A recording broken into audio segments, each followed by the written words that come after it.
Hello student, আমি গতদিন ভেদ চ্যাপ্টারটা শেষ করে দিয়েছিলাম, অঙ্কগুলো শেষ করে দিয়েছিলাম। তোমরা দেখে নিলে ভেদ চ্যাপ্টারের বড় অঙ্কগুলো সবই পেয়ে যাবে। আজ সেকেন্ড সামেটিভ ইভ্যালুয়েশনের গোলক গোলক যে চ্যাপ্টারটা আছে, মধ্যশিক্ষা পর্ষদের 12 নম্বর চ্যাপ্টার, ওই চ্যাপ্টারটার কথা আলোচনা করছি। গোলক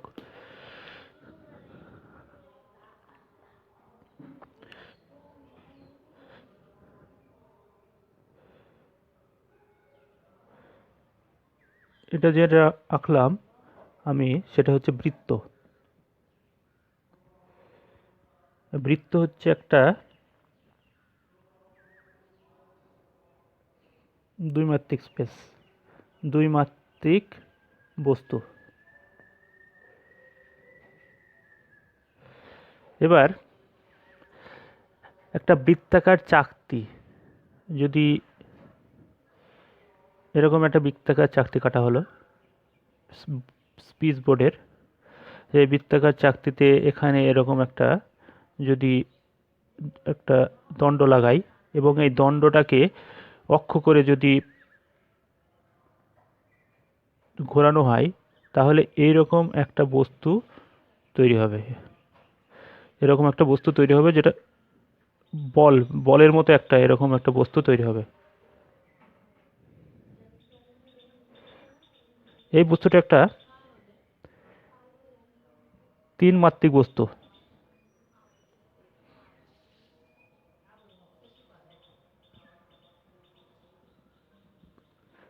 এটাকে বলবো গোলক।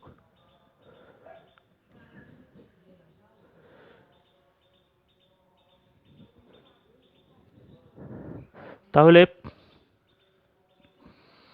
একটা যদি দ্বিমাত্রিক পিচবোর্ড কেটে চাকতিকার, মানে অর্ধ বৃত্তাকার একটা পিচবোর্ড কেটে তার একটা দণ্ড লাগিয়ে দণ্ডকে যদি ঘোরানো হয় অক্ষ করে, এটাকে যদি অক্ষ করে ঘোরানো হয়, তাহলে যে বস্তুটা তৈরি হচ্ছে সেটা একটা ত্রিমাত্রিক বস্তু। ত্রিমাত্রিক বস্তুটা কেমন হবে? একটা ফুটবলের মতো দেখতে হবে, সেটার নামই বলছি গোলক। এখন গোলকের যে জিনিসগুলো আমাদের জানতে হবে সেটা হচ্ছে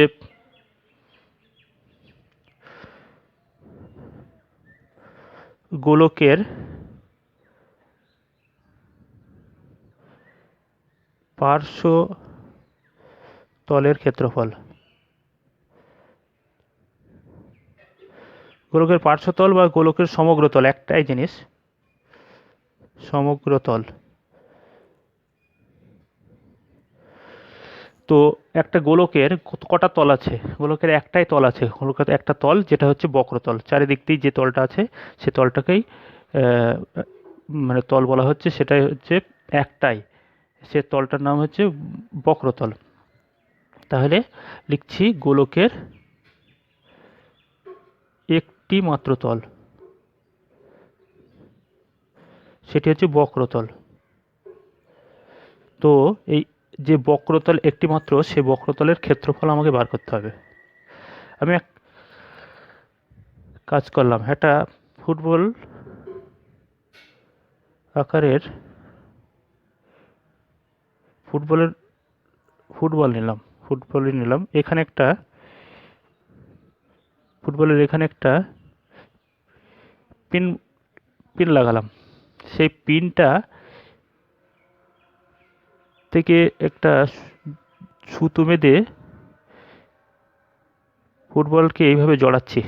টোটাল ফুটবলকে এইভাবে সুতোটা জড়ালাম।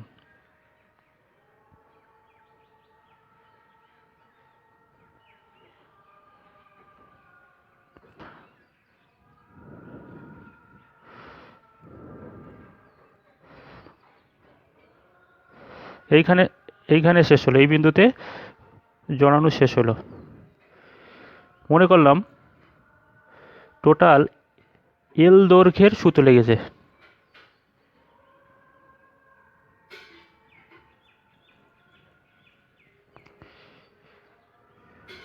এল দৈর্ঘ্যের সুতো লেগেছে এটা জড়াতে। এই গোলকটা, ফুটবল আকার গোলকটা জড়াতে এল দৈর্ঘ্যের সুতো লেগেছে।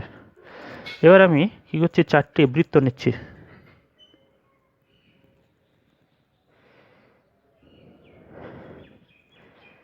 কেন্দ্র,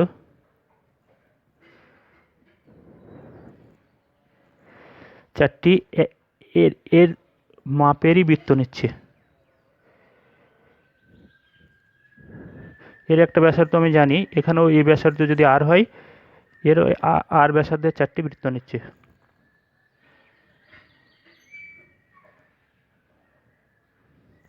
এবার এই বৃত্তগুলোকে এই কেন্দ্র থেকে শুরু করে এভাবে জড়াচ্ছি সুতো দিয়ে।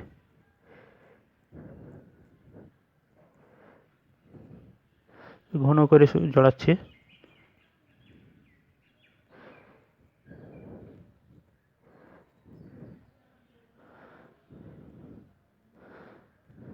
প্রত্যেকটাই জড়াতে দৈর্ঘ্যের সুতো লাগছে,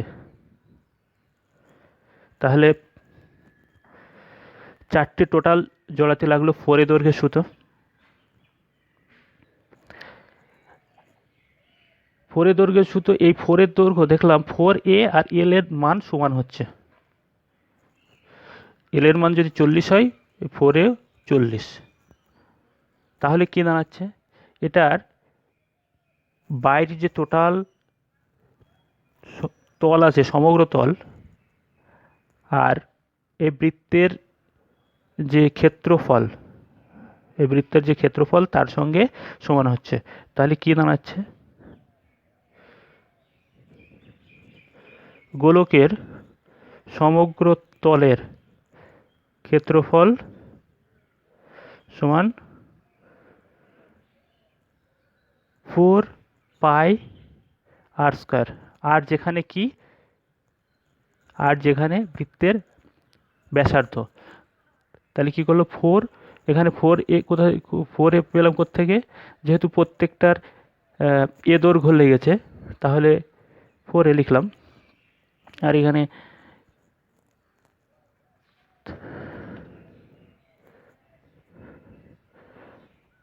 হ্যাঁ, আর দৈর্ঘ্য বলতে কি, এ মিনস হচ্ছে এই বৃত্তটার ক্ষেত্রফল যত সেটার সঙ্গে সমান হচ্ছে। আমি আর দৈর্ঘ্যের বৃত্তকে আমি সুতো দিয়ে জড়াচ্ছি, কেন্দ্র শুরু করে এইভাবে জড়াতে জড়াতে জড়াতে জড়াতে কতটুকু সুতো লাগবে, এর যতটুকু ক্ষেত্রফল ততটুকু সুতো লাগবে। তাহলে এর সঙ্গে সম্পর্কটা কি হচ্ছে, l ইকুয়াল টু 4a, তাহলে বৃত্তের গোলকের সমগ্রতলের ক্ষেত্রফল হচ্ছে 4 পাই স্কয়ার। পাই স্কয়ার কি, বৃত্তটার ক্ষেত্রফল, তাহলে গোলকের সমগ্রতলের ক্ষেত্রফল এই। তাহলে 1 নম্বর সূত্র গোলকের। 2 নম্বর,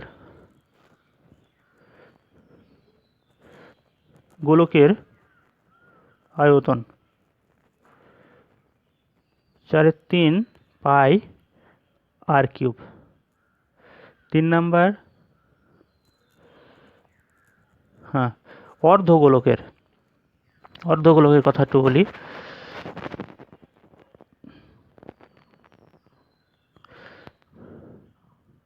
এটা একটা অর্ধগোলক, এখান থেকে এইটুকু হচ্ছে 4 পাই আর স্কয়ার বাই 2, মানে হচ্ছে 2 পাই আর স্কয়ার। আর এই বৃত্তের একটা বৃত্ত তো, মুখটা হচ্ছে পাই আর স্কয়ার। তাহলে এই দুটো যোগ করলে অর্ধ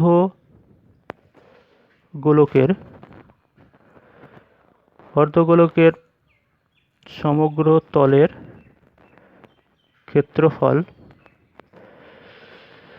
2 পাই আর স্কয়ার আর পাই আর স্কয়ার, মানে 3 পাই আর স্কয়ার।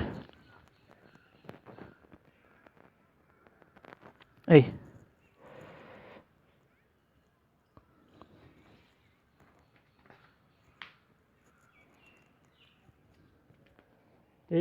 গোলক চ্যাপ্টারে এই কটাই সূত্র।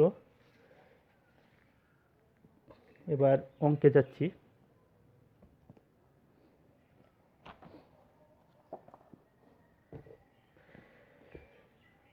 কোষে দেখি 12, একটি গোলকের ব্যাসার্ধের দৈর্ঘ্য, একই অঙ্কটা, একটি গোলকের ব্যাসার্ধের দৈর্ঘ্য এত, গোলকটির সমগ্রতলের ক্ষেত্রফল। সূত্র কি, 4 পাই আর স্কয়ার সমগ্রতলের সূত্র, তাহলে ওটা করেছি, নিজে করতে পারবে। তারপর এটা বলছি, একটি চামড়ার বল তৈরি করতে প্রতি বর্গ সেমি প্রতি বর্গ সেমি 17 টাকা 50 টাকা হিসাবে এত টাকা লেগেছে। বলটির ব্যাসের দৈর্ঘ্য কত? মানে বল তৈরি করতে প্রতি বর্গ সেমি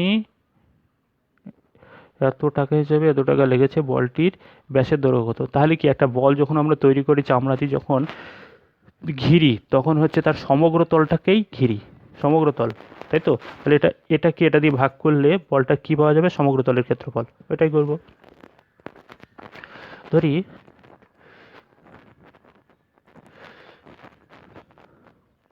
কোষে দেখি 12, পেজ 183, দুয়েরটা।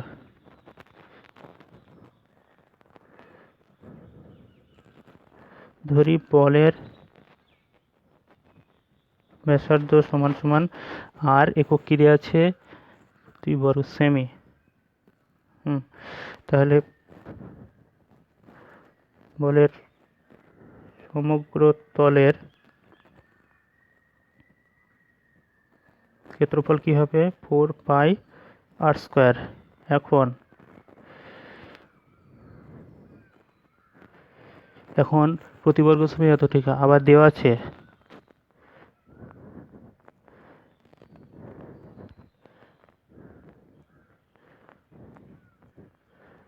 ক্ষেত্রফল কিভাবে আসছে একটা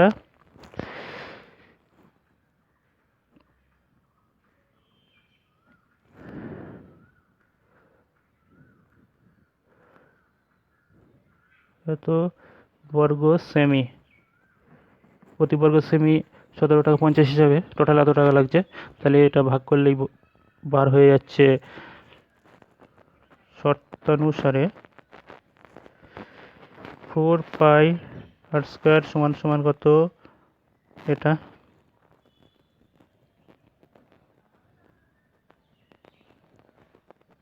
উঠে গেল এটা, বা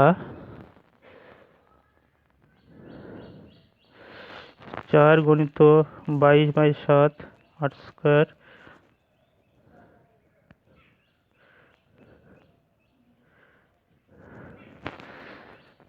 r², সমান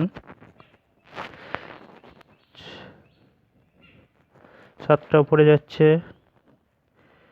4, 22 নিচে যাচ্ছে, আর ছিল 175। কাটছি। 11 দিয়ে কাটলে 2, 11 দিয়ে কাটলে কত হচ্ছে? 3, থাকছে কত? 10, 10 মানে 9, 99, থাকছে কত? 2, এই ফের 2 দিয়ে কাটলে 19, 6,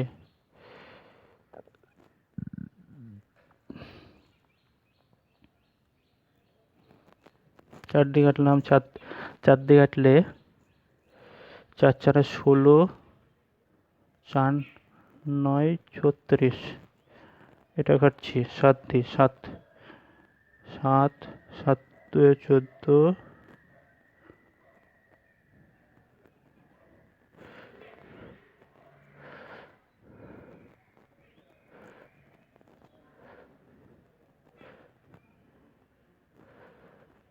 এটা হচ্ছে কত? 7, নিচে হচ্ছে 5। তাহলে কি বার হলো এটা?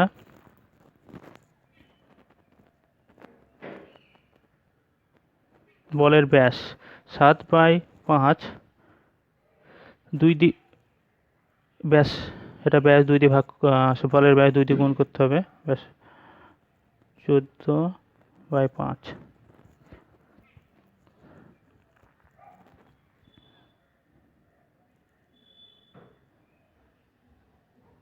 14/5 পূর্ণ করলে হয়ে গেল। বা উত্তর যেভাবে থাকবে সেভাবে করা যাবে, দশমিকও করা যেতে পারে।